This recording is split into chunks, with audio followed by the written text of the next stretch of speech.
cho tôi nguồn sống, mẹ cho tôi tình yêu.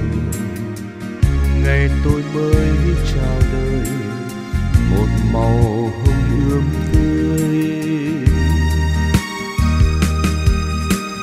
Bố dắt tôi từng bước thuở còn là âu thơ. Ngày mắt tôi bơ vơ, vòng tay bố đón chờ. Nâng đời ôi bay cao, cuộc đời vẫn chào.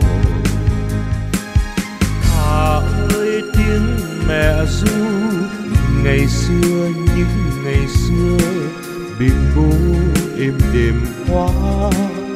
Bố là hàng tre đưa, che bóng mát đời tôi. Còn nghe tiếng vành khuyên, đầu tôi gối ngực êm. Thơm tho dòng sữa ấm, mẹ là biển mênh mông, ru tôi tròn giấc nồng. Tiếng bố ơi hạnh phúc ngập dâng trong hồn tôi.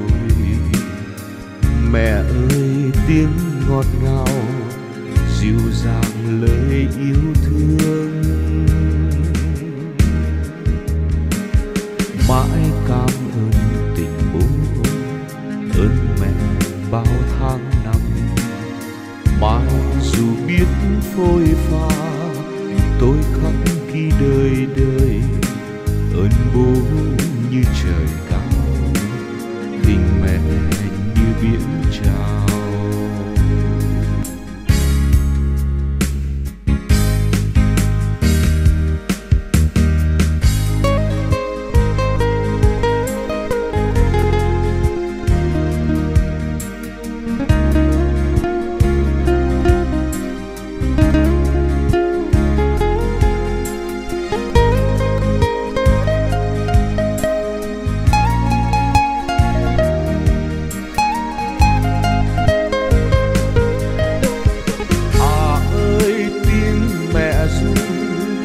Ngày xưa những ngày xưa bên bố êm đềm quá. Bố là hàng tre đưa, che bóng mát đời tôi. Còn nghe tiếng vành khuyên, đầu tôi gối ngược êm.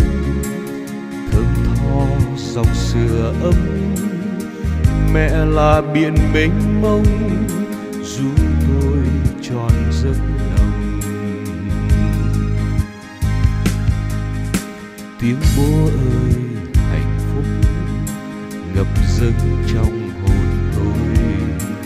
Mẹ ơi tiếng ngọt ngào, dịu dàng lời yêu thương.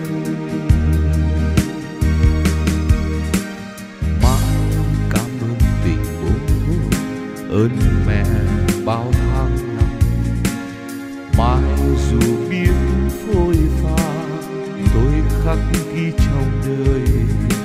Ơn bố như trời cao, tình mẹ như biển trào. Mãi dù biết phôi pha, tôi khắc ghi trong đời. Ơn bố như trời cao, tình mẹ như biển trào.